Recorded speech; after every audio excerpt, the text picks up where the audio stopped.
King Akhenaten and his wife looked completely different than all the other ancient Egyptian kings. King Akenaten always was depicted with an elongated skull, a bigger size hip, a belly that drools over his belt. He believed that he wasn't a man, and he wasn't a woman, and he wasn't a king, he was just something else.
The most unusual feature is elongated skulls. There's been a lot of discussions about what these skulls meant, whether they were literally elongated skulls or whether they were just decoration features. It's certainly very intriguing. It doesn't appear before or afterwards. So there's something rather odd about this, I have to admit.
Nefertiti's parents are unknown.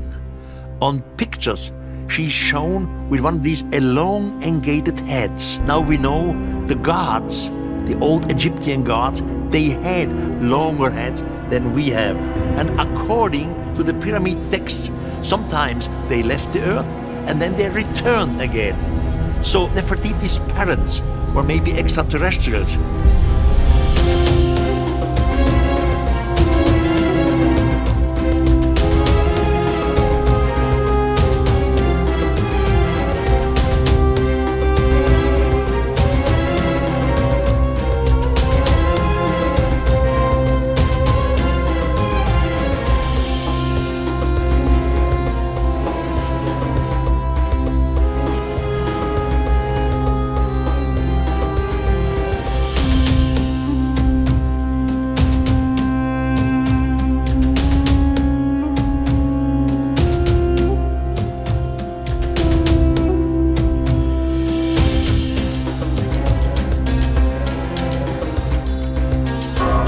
Aten was described as this flying sun disk.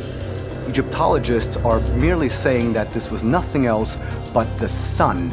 But the question is, can the sun instruct you in different disciplines? And the answer is no. So we have to see whether or not our ancestors encountered technology and misinterpreted it as something in nature. When Akhenaten came to power, he started making some fairly radical changes.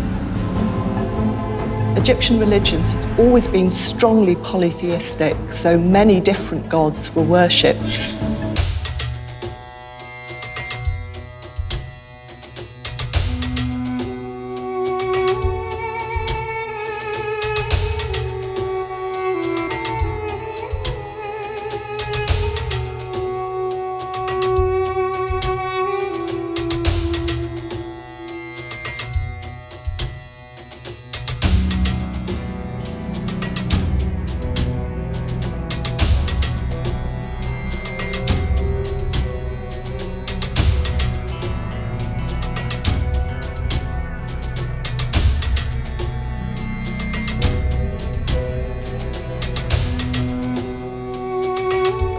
Zep Tepi is the name for our intended sequel. Zep Tepi in ancient Egyptian means the first time. And what that means is the first cosmological time, the first time time is created, and it also means the time when civilization first began. In other words, Zep Tepi is the first time that there is time.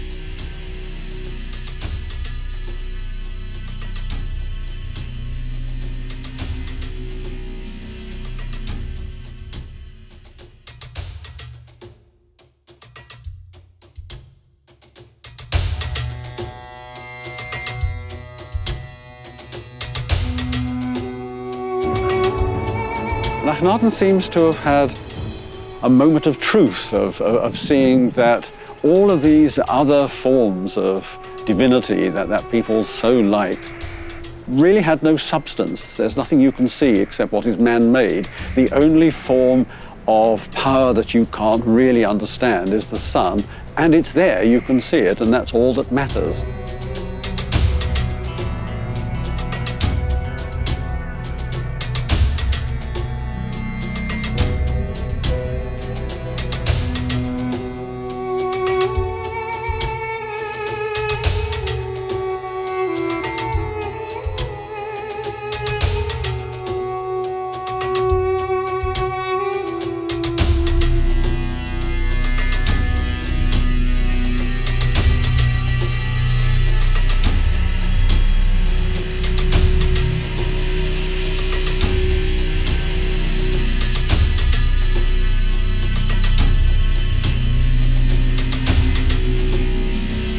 So he was the male god of creation, and she is the female goddess of creation.